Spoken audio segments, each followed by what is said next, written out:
Javier Pérez is my next guest. Been on plenty of times here locally from Crain Brogdon, a local lawyer firm here. And Javier, the question I have, legally speaking, since we're on election eve, what are the rules around politics in the workplace? Can an employer and an employee, is there some sort of rules or constraints on what politics can be had at the workplace?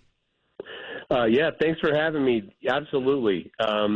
The rules are a lot stricter for public employers, so the local government, that sort of thing.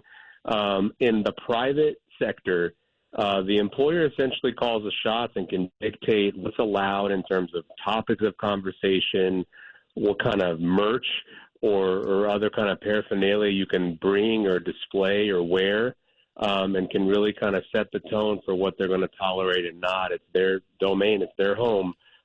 So they can dictate what's going to be allowed. Yeah, I remember like 4 jobs ago, there was someone in the newsroom that would put up political stuff in their cubicle, and someone else complained, and I was like, why do y'all even care?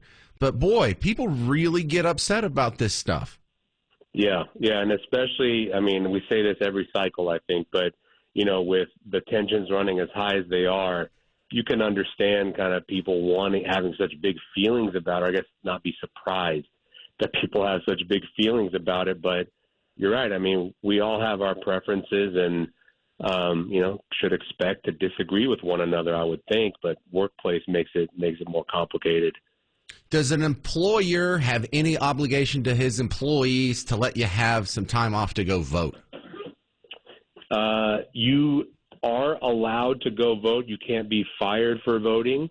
But that's been something I know, like DISD, for example, closed entirely tomorrow for employees to vote. So it's really kind of more of a something they're opting into.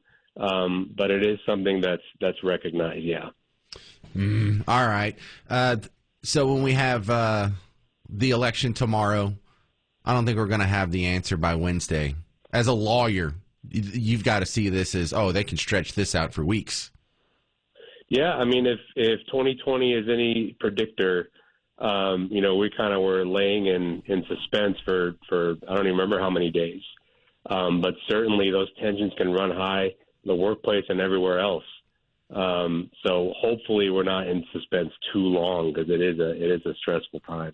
Javier, is there some class action lawsuit that the people of North Texas can file against Jerry Jones for his terrible mismanagement of the salary cap? I mean, just for mental anguish alone, collectively, the stress that we've all been put through with this, I mean, I don't know if we'll ever recover. All right. So if there's a way, we'll figure that out. All right. A counselor with humor. You can find him at crainbrogdon.com. It's Javier Pérez. Thank you for being on the show again. Thanks for having me. Take care.